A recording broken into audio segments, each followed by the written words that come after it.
Didn't mean to say heck, sorry. So, fifthly, he shuts up the vision and prophecy.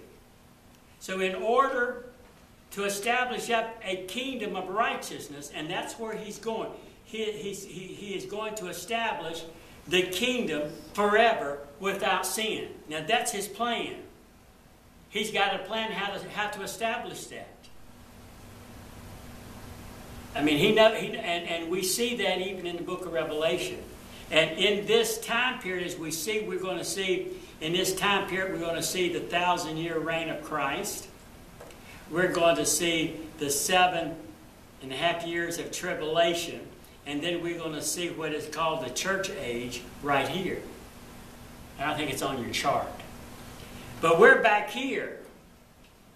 This is Daniel. And Gabriel gives Daniel this outline of what's going to happen, step by step. That is, by fulfilling all the visions and prophecies of the Old Testament. In himself. He ends both. He seals up both, so that they shall no more be seen or spoken. They are closed, and no man can add to them. He's going to take the prophecy. He's going to shut them up. No one can alter them. No one can stop them. What God set forth back here, actually, to be honest with you, God set forth his plan in eternity. God's plan was known in eternity. Past. Can you read? In eternity past. I'm not too far on that. Yeah. Okay? Got it? Now, this was, let's say, I don't know when eternity was, but let's say this is 4,000 years BC with Adam. Now we are at 536 BC. How many years is that? I don't know. Several years. And we have come 2,000 years. We're now in 2012 AD. And we don't know how far yet to go. We don't know how far yet to go. But the prophecy that Gabriel gave Daniel, we're right here. But God established the blueprint back here, prior to 4000 BC. And God just now has revealed to Daniel the plan in more detail. And we're going to see what is going to happen, not only in this period, but we're going to see what happens in this period, which is called the tribulation. And then we're going to see what happens in the 1,000-year reign of Christ, right here. We're going to see all that, but that's all in the plan.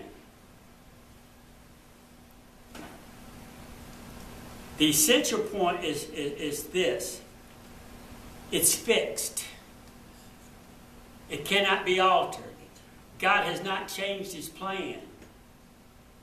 God doesn't go back and say, you know, maybe I should do some alternative things.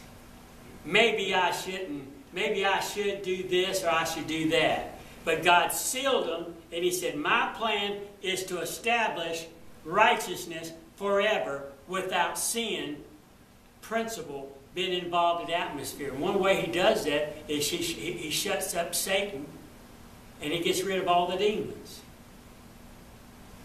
And they're no longer around. For 1,000 years? Well, in eternity. In eternity.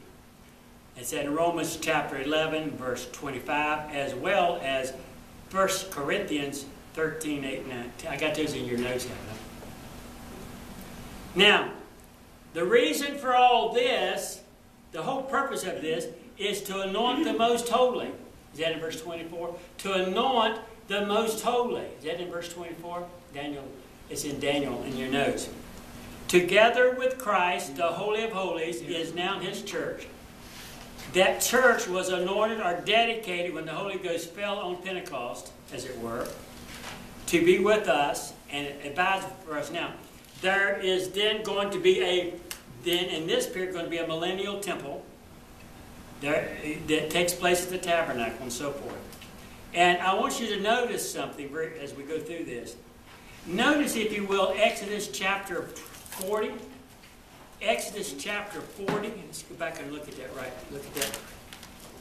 Exodus chapter 40. Exodus 40.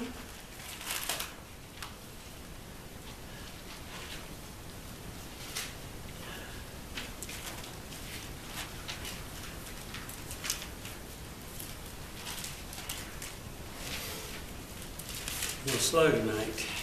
Exodus 40. Let's look at verse 34 and 35. There is no 34 and 35. There it is. Okay, look. Charity, you want to read that? Verse 34 and 35. And then someone look at chapter. We'll go back to 25, I think. Okay, look. Then the cloud covered the tabernacle of meeting, and the glory of the Lord filled the tabernacle. And Moses was not able to enter the tabernacle of meeting, because the cloud rested above it, and the glory of the Lord filled the tabernacle. Okay, when the temple was dedicated, let's see Ezekiel. Let's go back to Ezekiel. So that was when the tabernacle was built. The Shekinah glory filled the temple so much that Moses couldn't go in it. Now, secondly, not only was there a tabernacle, but secondly, there was a temple. The temple was built. And I believe we can find that in 1 Kings. Let's see if I'm right. 1 Kings. 1 Kings. What chapter did I say? Chapter 8. 1 Kings 8. 1 Kings 8.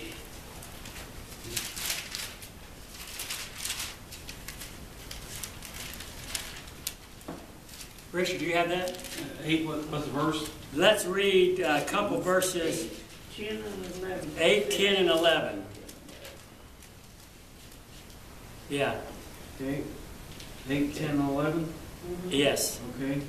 And they drew out the staves and the ends of the staves. No, let's look at 1 Kings. Oh, verse 8, 10, and 11. Okay. Yes. Okay, I thought you meant verse 8, 10, and 11. Sorry. Okay, sorry. And it came to pass when the priests were come out of the holy place, and the cloud filled the house of the Lord, so that the priests could not stand to minister because of the cloud, for the glory of the Lord had filled the house of the Lord. All right, so what happened at the tabernacle? The glory of the Lord filled it. The glory of the Lord filled the tabernacle, and Moses couldn't go in. Now we're at the dedication of the tabernacle, of the temple, and what happened? Same thing happened. The same thing happened. The glory of the Lord filled the temple. The prophet Ezekiel tells us in Ezekiel chapter 9, look at Ezekiel chapter 9.